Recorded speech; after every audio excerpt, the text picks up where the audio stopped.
Ассаламу алейкум ва рахматуллахи ва баракатух. Құрметті бүгінгі игі сауапты шараға жиналған қауым, баршаңызға Алланың амандығы, жақсылығы болсын. Алла тағала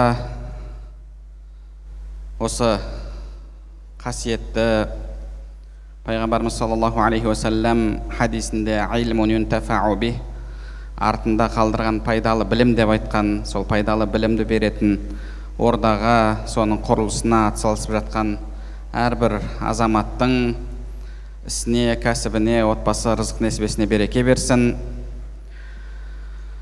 Алла тағала ұрпақтарыңыздан еліне, дініне қызмет ететін ғалым қарилар шығарсын.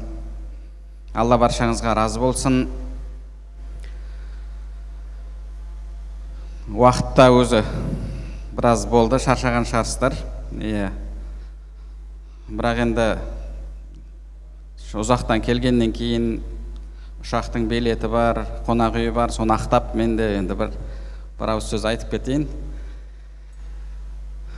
Жалпы Алла тағала Құран кәрімде мұсылмандарды сипаттаған кезде Бақара сүресінің алғашқы 5 аятында мұсылмандар жайында Аузу биллахи минаш шайтанир ражим аллазина юъминуна бил гайб ва юқимуна ас-салах ва мимма разақнахум юнфиқун. Олар ғайыпқа иман келтіреді, намаздарын оқиды және біз берген рызықтан Алла жолында жұмсайды деді. Қарап отыратын болсақ, мұсылман адамның үшінші сипаты, бірінші ғайыпқа иман келтіру, намаз оқу, одан кейін Алла жолында біз берген рызықтан жұмсайды, Алла жолында қаражатын жұмсайды деп жатыр. Пайғамбарымыз саллаллаху алейхи ва саллям хадисінде ислам 5 үстінге, 5 негізге құралды деген хадисте де калима-и шахадат, намаз, одан кейін зекет айтылады. Не үшін дінімізде осы қаражат жұмсаудың орны ерекше? Ғұламаларымыз осы мәселеге қатысты айтады. Адам ла илаха иллаллах Мұхаммад Расулулла дегеннен кейін сол калимасы дұрыс болу үшін Алла тағала Құранда пайғамбарымыз саллаллаху алейхи ва саллям хадисінде баяндаған шарттар бар деді. Сол шарттарды орындауы қажет. Сол шарттардың бірі, адам ла илаха иллаллах Мұхаммад Расулулла дегеннен кейін оның бұл дүниедегі ең жақсы көретіні, бұл бірінші кезекте жаратушысы Алла тағала ең қатты жақсы көретіні. Одан кейін пайғамбарымыз саллаллаху алейхи ва саллям болуы керек. Яғни бірінші кезекте ол Алла тағаланы барлық нәрседен артық жақсы көруі керек. Құранда Алла тағала وَمِنَ النَّاسِ مَنْ يَتَّخِذُ مِنْ دُونِ اللَّهِ أَنْدَادًا يُحِبُّونَهُمْ كَحُبِّ اللَّهِ. Бір адамдар бар, басқа нәрселерді Алла тағалаға теңейді және Алланы жақсы көргендей жақсы көреді дейді. Яғни олар дүние болсын, мансап болсын, тағы да басқа да нәрселер болсын, соны Алла тағаланы жақсы көргендей жақсы көреді дейді. وَالَّذِينَ آمَنُوا أَشَدُّ حُبًّا لِلَّهِ. Ал иман келтіргендердің Аллаға деген махаббаты басқа нәрселерге деген махаббатынан артық дейді. Алла тағала бұл жерде мұсылман адам бала шағасын жақсы көрмейді, мұсылман адам дүниені жақсы көрмейді деп жатқан жоқ. وَالَّذِينَ آمَنُوا أَشَدُّ حُبًّا لِلَّهِ. Иман келтіргендердің Аллаға болған махаббаты басқа нәрселерге болған махаббатынан күштірек, артығырақ дейді. Енді сіз ла илаха иллаллах Мұхаммад Расулулла дегеннен кейін сіз не деп жатырсыз?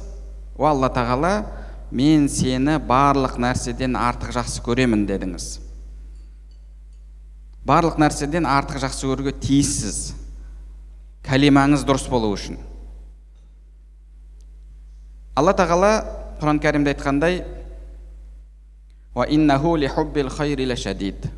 Адам жайында не деді? Ол дүниені қатты жақсы көреді деді. Қарап отыратын болсақ, әлемдегі қаншама соғыстар, қан төгістер, орын алып жатқан қылмыстар, соның 90% дүние үшін болып жатыр. Демек адамдар дүниені жақсы көреді, дүние үшін шырылайды, дүние үшін ағайын туысқандар бір-бірімен қырылысып жатыр, бет көріспей кетіп жатыр. Неге? Өйткені адам дүниені жақсы көреді.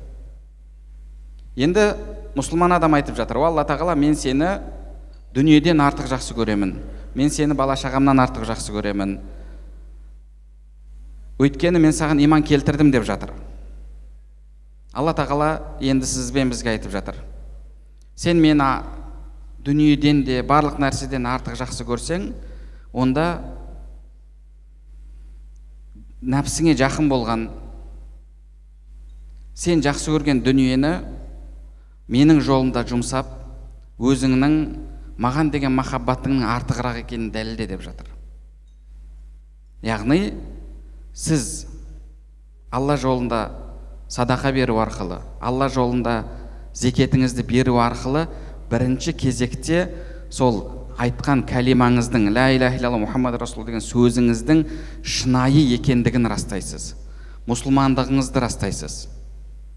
Ғұламаларымыз айтады, сол үшін де бұл садақа, зекет деген дүниелер дінімізде маңызды етілді дейді. Өйткені сіз сол арқылы өзіңіздің Аллаға деген махаббатыңызды дәлелдейсіз. Және екіншіден, сіз Алла жолында дүние сарып ету арқылы, дүние жұмсау арқылы нәпсіңізді сараңдықтан тазартасыз.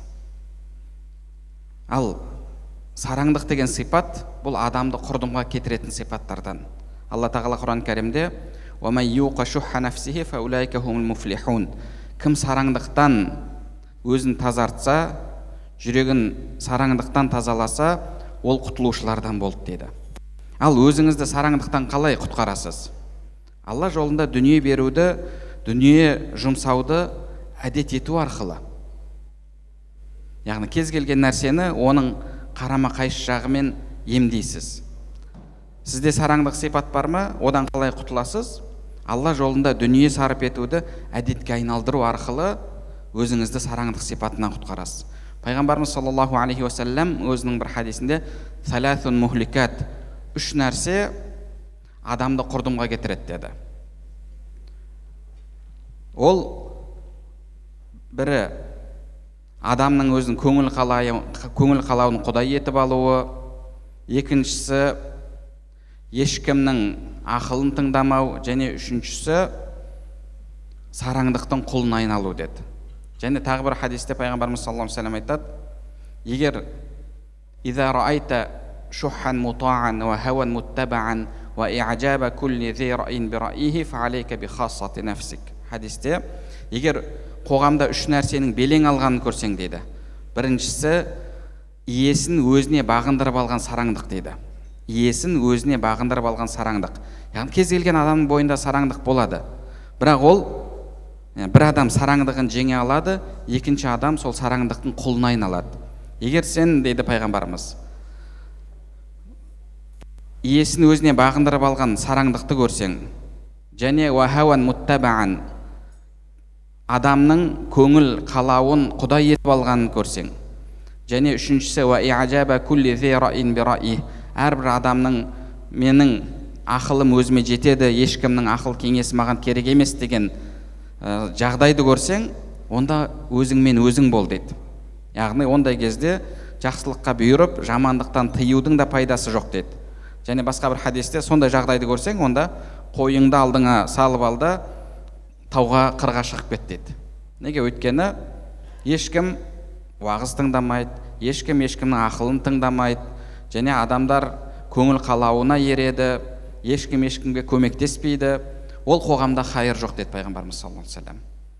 Демек сіз садақа беру арқылы өзіңіздің нәпсіңізді сараңдықтан құтқарасыз. Және үшіншісі, ғұламаларымыз айтады, шукрун ни'ма дейді.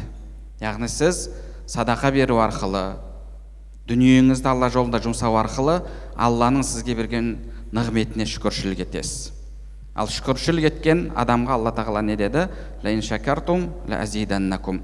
Мен сендерге егер шүкіршілік етсеңдер, арттырып беремін деді. Демек, не үшін дінімізде садақаның, зекеттің орны ерекше. Бірінші кезекте сіз ла иляха илlalloh Мұхаммад Расул деген сөзіңізді дәлелдейсіз, өзіңізді сараңдықтан құтқарасыз және Алла тағаланың нығметіне шүкіршілік етесіз. Әр нәрсенің өзінің шүкіршілігі бар. Алла тағала сізге денсаулық берді, Алла тағала сізге бала шаға берді. Сол нығметтерге шүкіршілік ету Құдайға құлшылық етумен болады. Алла тағала сізге дүние берді, оған шүкіршілік ету, соны Алла жолында жұмсаумен болады. Яғни мен дүниенің шүкіршілігін намазбен өтеймін, немесе оразамен өтеймін десеңіз қателесесіз. Дүниенің шүкіршілігі сол дүниені Алла жолында жұмсаумен болады. Енді осы садақа берген кезімізде Алла жолында ескеретін дүниелері бар екен. Ғұламаларымыз соны кітаптарында айтып кетеді, сонымен қысқаша таныстырып кетсем. Бірінші ескеру керек болған нәрсе, бұл садақа беруге мүмкіндік болған кезде, егер мүмкіндігіңіз болып тұрса, асығу дейді. Алла тағала Құран кәрімде «Уасари'у иля мағфирати мин раббикум ва джаннатин ардуха ас-самауату вал ард». Алланың жарылқауына және кеңдігі, ұзындығы деп жатқан жоқ, ені аспандар мен жер болған жәннатқа асығыңдар деді. Бұл жерде сәри'у деген яғни асығу, басқа біреумен жарысу мағынасында. Демек, біз мүмкіндік бар кезде беруге тырысуымыз керек. Алла тағала басқа бір аятта «Уанфиқу мимма разақнакум», біз сендерге берген рызықтан Алла жолында жұмсаңдар деді. «Мин қабли яътия ахадакумул маут», сендерге өлім келмей тұрып деді. Өлім келген кезде не дейді деді? «Фаяқула рабби лаула аххартани иля ажалин қариб». Ва Раббым, маған тағы да бір азғантай мүмкіндік берші. «Фаассаддақа ва аку минас салихин». Не дейді сол кезде? Мен намаз оқып алайын деп жатқан жоқ, садақа беріп ізгілерден болайыншы деді. Садақа беріп ізгілерден болайыншы деп айтып жатыр. Демек, Алла тағала қазір бізге мүмкіндік беріп тұрма, біз асығуымыз керек. Кейін берем, ана жерде кішкентай бір қарызым бар еді, соны жауып алайын, немесе ана тірлігін бітіріп алайын, содан кейін берем деп. Бұл кейінге қалдыру, ғұламаларымыз айтады, шайтанның адамды азғыратын ең үлкен құралдарының бірі. Кейін деген. Өзі тозаққа түскен адамдардың ең көп айтатын сөзі дейді, бұл мені кейін ертең деген сөз құртты дейді. Мені кейін ертең деген, менің түбіме кейін ертең істеймін, кейінірек істеймін деген сөз құртты, менің түбіме жетті дейді. Ертең істеймін, ар күні істеймін, ар күні келсе тағы да келесі апта істеймін, келесі апта істеймін. Қанша сондай бір жақсы нәрселерді біз кейінге қалдырып жүрміз. Қазір мысалы қазіргі заманның дерті дейді ғой, артық салмақ. Бүгін диета бастаймын дейді, сонымен қонаққа барып қалады да, ертең диетаға отырамын дейді, ертең тағы бір нәрсе оқылды, иншалла ар күн дейді. Имам Ғазали айтпақшы, қанша ертең деген күнің өткен күнге айналып кетті ғой дейді.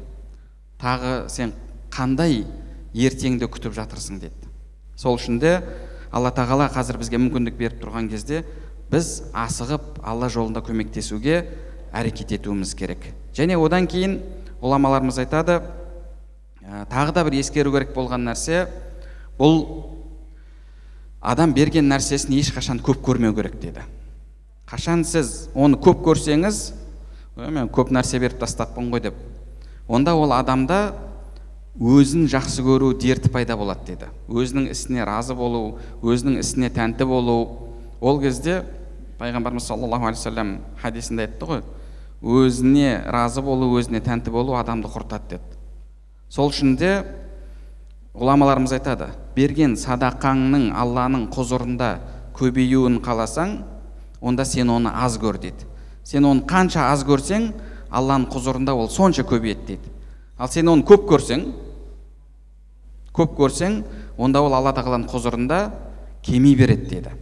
Сол үшін де менің беріп жатқаным дым емес қой. Алла тағала маған қанша нығмет берді, қанша рызық берді. Мен соның қанша пайызын Алла жолында жұмсап жатырмын деп ойланатын болсаңыз, сіз өзіңіздің бергеніңізді ешқашан көп көрмейсіз. Көп көрген адам одан кейін қиналады. Мен нормальный беріп тастадым ғой, көп беріп тастадым ғой деп. Ал негізі сол берген нәрсеңіз ол кетіп жатқан жоқ. Сіздің берген нәрсеңіз кетіп жатқан жоқ. Берген нәрсеңіз қалып жатыр. Айша анамызға бір күні пайғамбарымыз саллаллаху алейхи ва саллям келіп, "О Айша, ана үйдегі қойдың аяқтарын не істедің?" деді. Сонда үшеуін беріп жібердім садақа қылып, бір аяғы қалды деді. Пайғамбарымыз саллаллаху алейхи ва саллям не деді? Біреуі кетті, үшеуі қалды деп айтты деді. Неге? Өйткені жеген нәрсең. Мысалы, тамаққа қанша жұмсап жатырсыз? Жылында Түркияға барып, Дубайға барып, немесе тағы басқа жаққа барып, демалуға қанша ақша жұмсап жатырсыз бала шағаңызбен? Үйіңіздің ремонтына қанша жұмсап жатырсыз? Көлігіңізге қанша ақша жұмсап жатырсыз?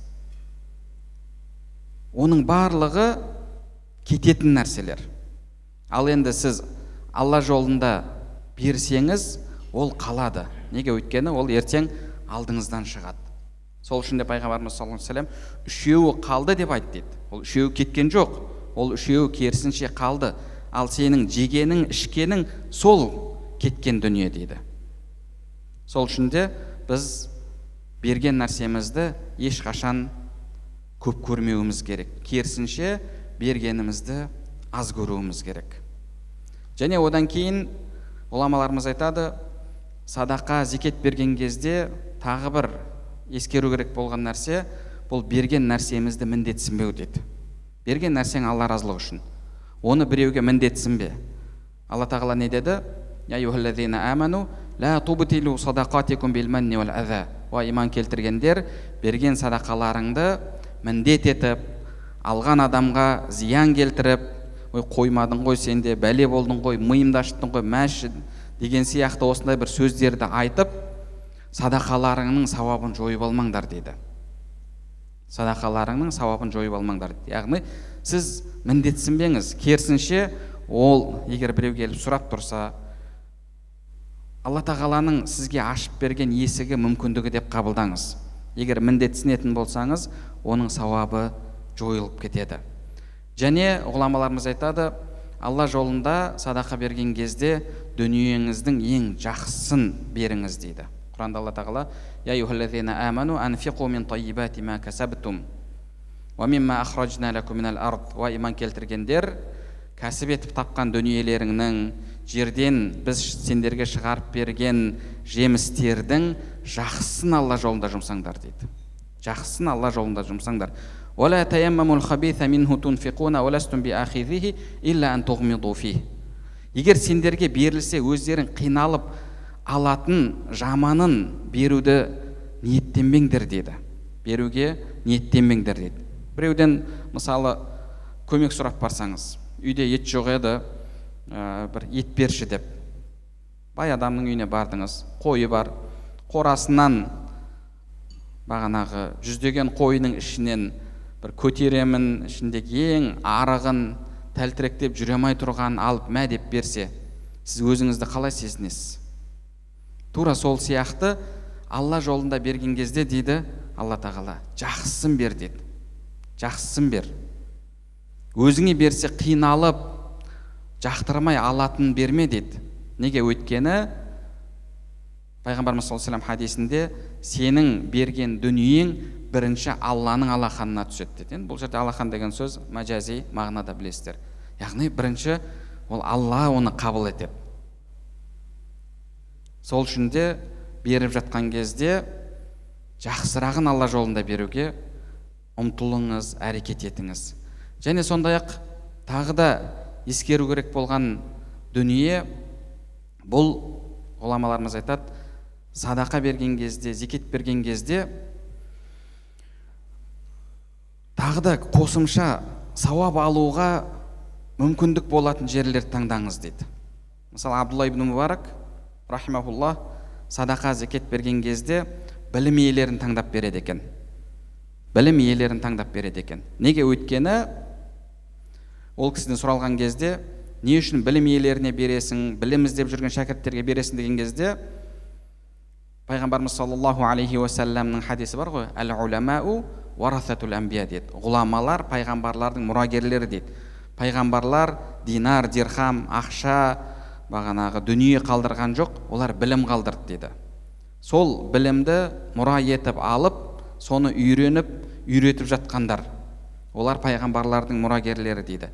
Және одан кейін білесіздер ғой, пайғамбарымыз саллаллаху алейхи вассалам өзінің бір хадисінде адам дүниеден өтсе, оның жасап жатқан амалдарының барлығы тоқтайды, 3 амал жалғасып тұрады деді. Соның бірі айлмун юнтафау би, артынан қалдырған пайдалы білім дейді. Енді қанша шәкірт оқып жатыр, оқиды, ол жерден қанша білім иелері оқу бітіріп шығады, сөйтіп елге, дінге қызмет етеді. Әрбір шәкіртке үйреткен сабағы үшін, әрбір оқыған Құраны үшін сізге сауап келіп тұрады. Сол үшін де бұл білім жолына ақша жұмсау, білім жолына көмектесу, бұл ең ұлы сауаптардың бірі. Сол үшін де бұны біз бір Алланың берген мүмкіндігі деп қарайық. Пайғамбарымыз саллаллаху алейхи вассалам кезінде, Тәбук шайқасына шығатын кезде сондай бір қиын кезең болды. Құранда Алла тағала оны жайшул усра, яғни бағанағы сондай бір қиындық кезеңдегі әскер деп. Соны сол әскердің қару-жарағын, мінетін көлігін дайындауға Тәбук шайқасына шығатын кезде пайғамбарымыз саллаллаху алейхи вассалам сахабаларын айтты: келіңдер, ат салсыңдар деп. Енді әркім қолынан келгенше ат салысты. Усман радиаллаху анху сол әскерді дайындауға 300 түйе және 1000 динар, динар деген алтын ақша, 1000 динар қосты. Пайғамбарымыз саллаллаху алейхи вассалам соны көрген кезде не деді? Ма дарра Усмана ма фа'ала бa'дал яум. Османға бүгіннен кейін істеген ісі зиян келтірмейді деді. Бүгіннен кейін істеген ісі зиян келтірмейді деді. Қайдан білесіз? Сіз де солай, сол осындай қиын кезеңде еліміз білімге, мықты мамандарға мұқтаж болып тұрған кезде берген садақаңызға, көмектескен әлгі берген көмегіңізге Алла тағала тура сол Усман радиаллаху анхуге берген жақсылықты бергендей беретін шығар. Сол үшін де иншалла осы білім ордасының тезірек бітіп, елдің, жұрттың, мұсылмандардың қызметіне тапсырылуына иншалла ел болып, жұрт болып атсалысайық. Алла тағала баршамызға разы болсын. Алла тағала иншалла әрдайым осындай жақсы күндерде, осындай игі іс-шаралардың басында жиналуымызды, бас қосуымызды баршамызға нәсіп етсін. Алла баршаңызға разы болсын.